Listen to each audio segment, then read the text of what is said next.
Try to remember your most recent trading day.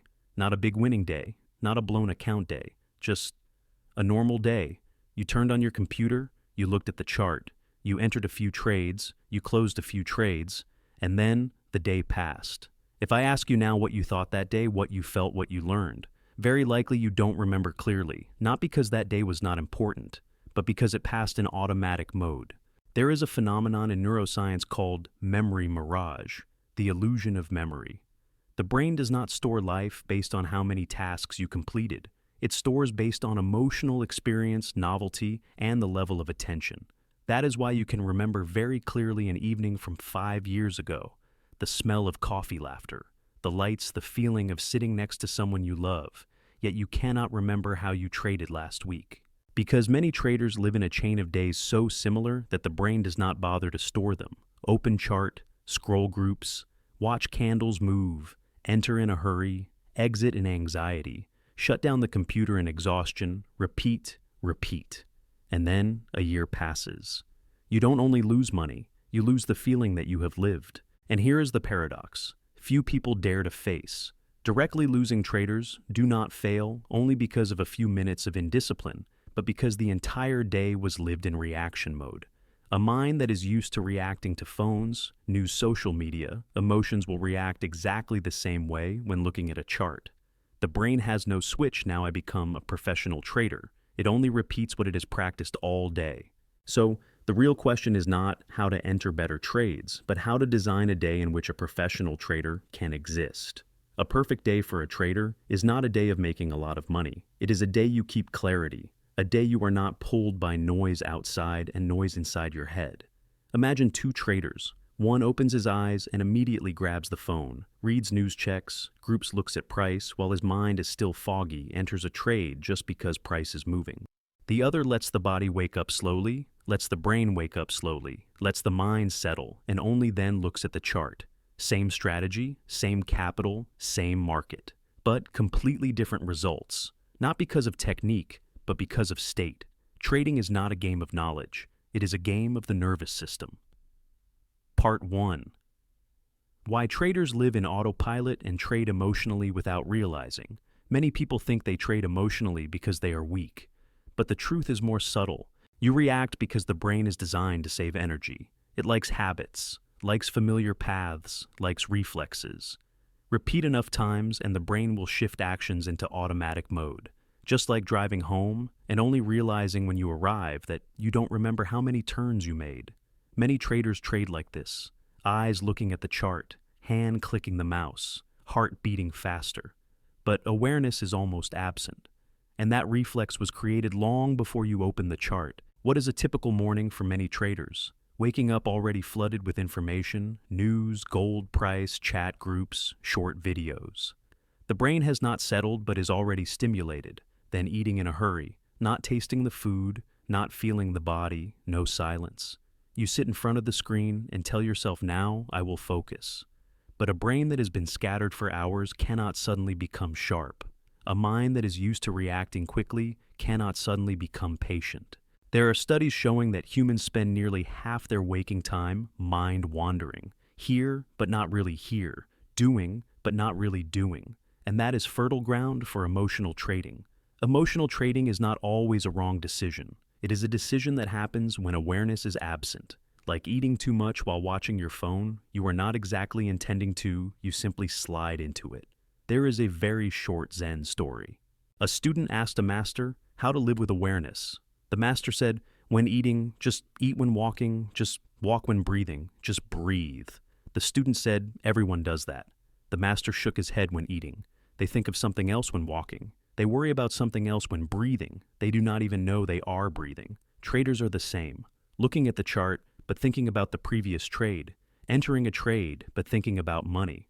Holding a trade, but thinking about fear. And when you are not in the moment, you cannot trade clearly. This leads to a very uncomfortable conclusion. Technique is only half the story. The other half is the ability to be present, the ability to watch price move without being pulled, the ability to wait without discomfort, the ability to stay out without feeling empty. If you cannot sit still for 5 minutes drinking coffee, it will be hard to sit still, waiting for a clean setup. If you always need stimulation, you will always need to enter trades. One trader once said, "I know the system has an edge, but I cannot wait." The problem is not the system, it is the nervous system. The brain becomes addicted to fast rhythm. Silence becomes uncomfortable. And the market turns into a place to release tension instead of a place to execute a plan. Part 2. The 17-hour formula, dividing a day to reduce emotional trading. Imagine something very simple. Same strategy, but if you are tired, you will enter differently. If you are tense, you will manage differently. If you are calm, you will see more clearly. So, the goal is not to force yourself to be stronger, but to make your state more stable naturally. The body runs on biological rhythms. Energy is not flat. It rises and falls in cycles. A waking day is often divided into 4 phases. The activation phase, 1 to 2 hours after waking, the body transitions from sleep to wake. The brain is not yet at peak sharpness. Do not rush into heavy decisions here. The focus phase, 4 to 6 hours after that. This is when analysis and attention peak, most suitable for deep work, chart analysis, planning, journaling, reviewing your system. The connection phase, when social and emotional energy are stronger, suitable for communication, light learning, organizing tasks, no need to force big decisions.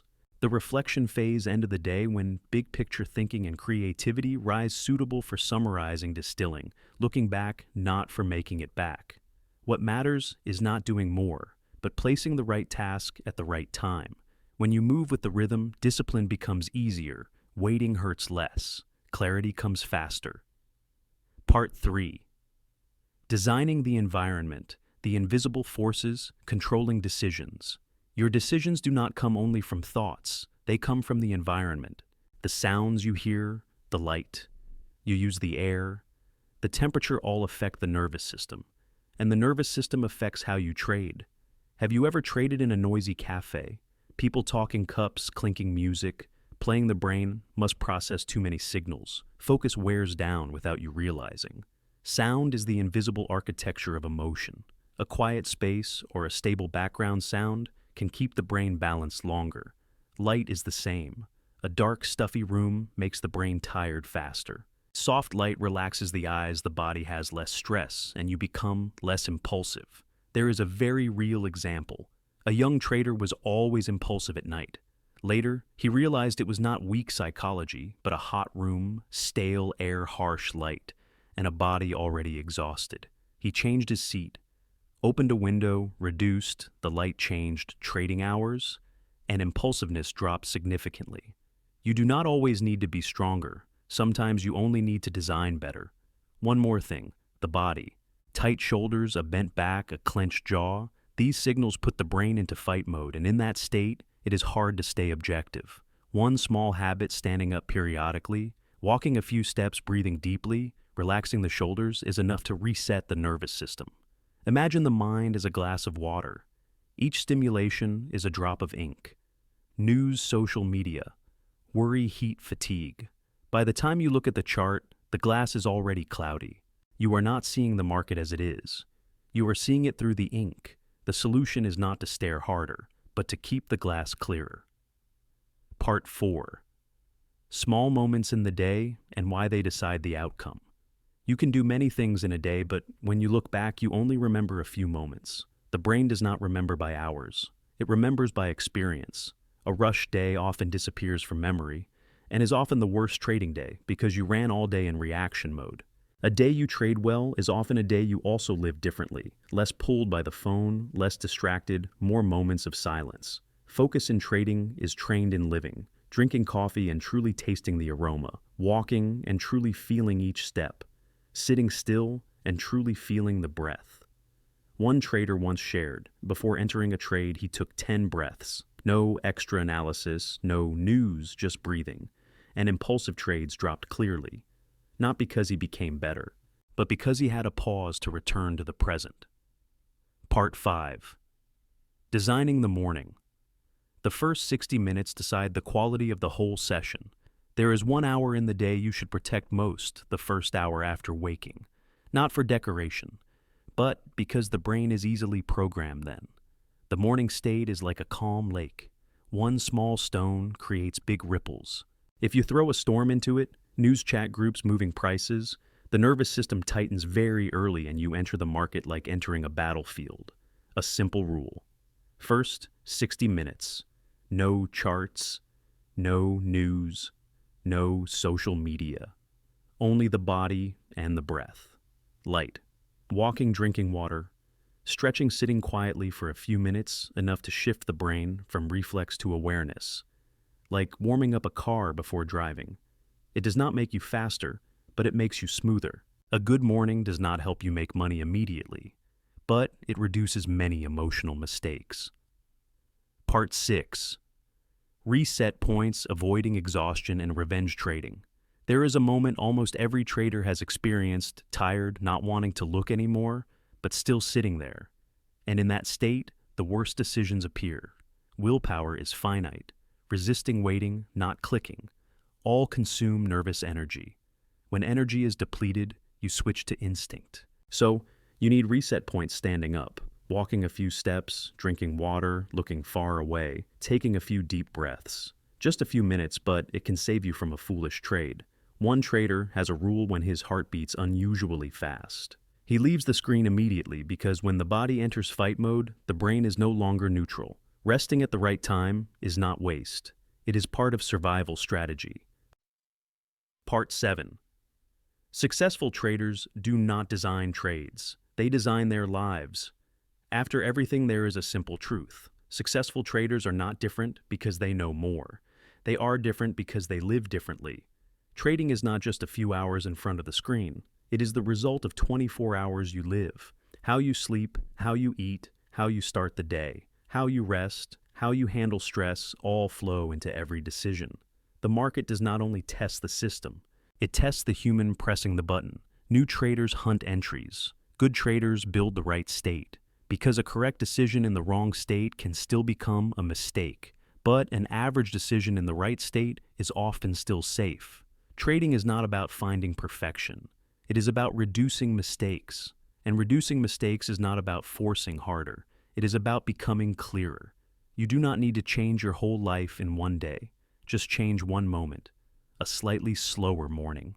One breath before entering a trade. One time standing up at the right moment. One evening looking back. Small things accumulate into a different person. And when that person sits in front of the chart, the market is no longer a place to fight. It is only a place to execute discipline. Because in the end, trading is not about defeating the market. It is about learning not to destroy yourself.